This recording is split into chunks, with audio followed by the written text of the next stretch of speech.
So now let's see how we can work around with details block inside of WordPress.com's editing area.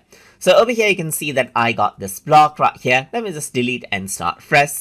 And over here, I want to go ahead and add in a details block. So I'm going to press the plus button right here and type in details right here, just like this, and click right here. So over here, you can see that I can go ahead and write a summary. Let's say, for example, I can say learn more right here, just like this over here on the top.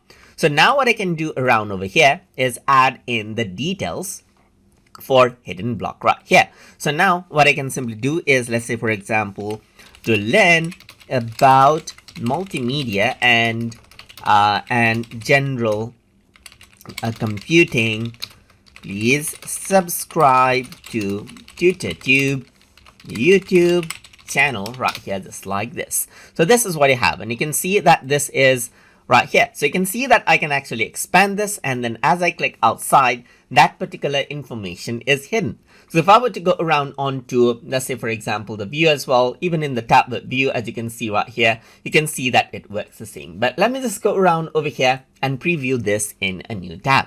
So once I go around and do that, you actually see a preview of how this block actually looks. So you can see that it says learn more, and as you click, you can see that it expands to show the hidden information.